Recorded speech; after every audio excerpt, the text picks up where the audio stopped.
আসসালামু আলাইকুম। মিমিস কিচেনে আপনাদেরকে আরও একবার স্বাগত জানাই। আশা করছি সবাই ভালো আছেন। আজকে চলে আসলাম দারুণ মজার একটা দুধ সেমাই রেসিপি নিয়ে। আমরা অনেকেই তো অনেকভাবে লাচ্ছা সেমাই রান্না করে খেয়েছি। একবার এভাবে রান্না করে দেখতে পারেন, মুখের স্বাদ লেগে থাকার মতো। একদম ঝামেলাবিহীন একটা রেসিপি, আর রান্না তো সহজ হয়ই দরকার, তাই না? চলুন তাহলে কথা না বাড়িয়ে রেসিপিতে চলে যাচ্ছি।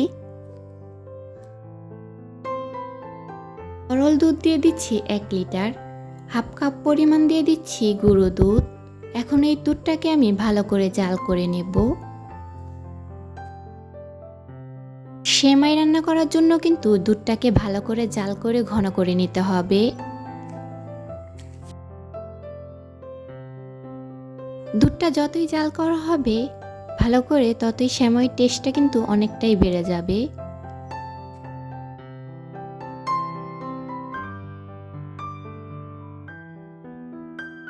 এখন এর মধ্যে দিয়ে দিচ্ছি 5টা এলাচ। আমি এলাচের মুখগুলো একটু ফাটিয়ে দিয়েছি।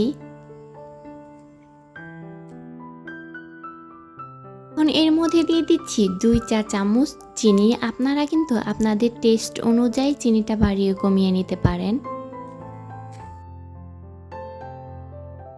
মিষ্টিটাকে ব্যালেন্স করার জন্য এখানে আমি 1 চিমটি লবণ দিয়ে দিয়েছি। অনেকেই আছে মিষ্টি খাবারে লবণ দিতে পছন্দ করে না, তারা না দিলেও চলবে, কিন্তু আমার ভালো লাগে তাই আমি দিয়ে দিলাম। তো দুধটা ঘন হয়ে এসেছে। এখন আমি চুলাটা অফ করে একটা সাইডে দুধটা ঠান্ডা হওয়ার জন্য রেখে দেব। এখানে আমি বনফুলের 1 প্যাকেট লাচ্ছা সেমাই নিয়ে নিয়েছি। এখন আমি এই বনফুলের লাচ্ছা সেমাইটাকে যে পাত্রে আমি সেমাইটা ভেজাবো ওই পাত্রে ঢেলে নিচ্ছি।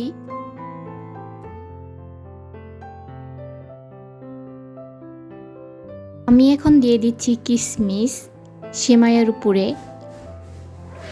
এখন আমি সেই দুধটাকে এই সেমাইয়ের মধ্যে ঢেলে নেব, আর দুধটা অবশ্যই কুসুম গরম থাকতে হবে।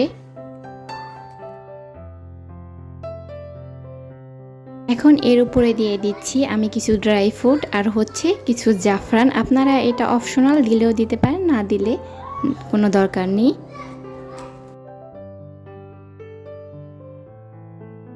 ফ্রুট আর জাফরানটা দিলে সেমাইটা খেতে কিন্তু দারুণ লাগে। এই তো খুব সহজেই তৈরি হয়ে গেল লাচ্ছা সেমাই। আর এই লাচ্ছা সেমাইটা খেতে কিন্তু দারুণ লাগে। তাহলে রেসিপিটা কেমন হলো সেটা অবশ্যই কমেন্ট করে জানাবেন।